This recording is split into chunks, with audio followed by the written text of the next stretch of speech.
Shutdown means many businesses have no data on where things stand with the U.S. economy. The managing director of Morgan Stanley, Jim Spiro, joins us to explain how that could impact the decisions that businesses make moving forward. Jim, I was going to say good morning because that's what I'm used to seeing you. You can say it. That's okay. Good afternoon to you, Jim. I'll go for that too. So day 16 of this shutdown, businesses normally are getting their data from the Department of Labor Statistics, but they're not getting that, or it's delayed. Those reports are delayed coming out right now. But how do businesses typically use the data they get to make decisions on hiring and firing employees? Well, I don't think the Bureau of Labor Statistics is a subject of conversation at most dinner tables, so I think there's probably a significant void between what it does, the impact it has on the average individual, and it does, I'll get to that shortly, and the perception that most people have. You know, the world is spinning, the stock market is near an all-time high. There is a shutdown, but most people are going about their activities, so I think most people think it's not that big a deal.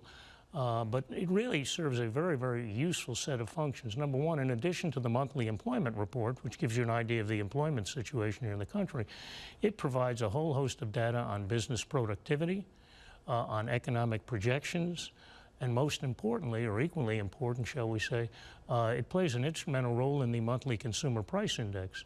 Now, those indices obviously guide a lot of what the Federal Reserve does, and a lot of what the Federal Reserve does obviously affects an individual in terms of having a mortgage, having a car loan, a line of credit, etc. So it plays a very, very, very, very instrumental role. Additionally, Kelsey, a lot of people are unaware, in the CPI data, the government and a lot of municipalities and corporations use those data, the Consumer Price Index, to set cost of living adjustments on pensions, municipal and corporate pensions, Social Security cost of living adjustments. The IRS uses it to set the indexing of tax tables each year.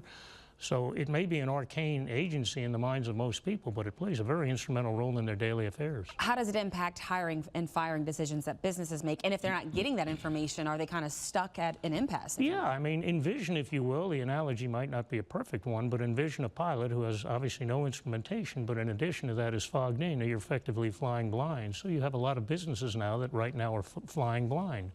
In a business that's flying blind, I think it's an obvious conclusion that most business people, unless they're compelled to do something, are basically going to sit on the sidelines.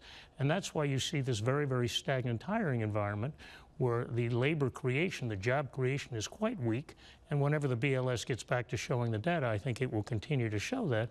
But at the same time, businesses are not laying off and firing a lot of people, because if you recall at the pandemic, at the end of it, we had this V-like situation where the economy collapsed and then it spiked back up, and businesses were really climbing on top of each other to hire people, to draw people from other businesses, to pay whatever. So they're reticent to lay people off or to fire them, but they're equally reticent to hire them, and that's because businesses are effectively flying blind, and that's not good for the economy.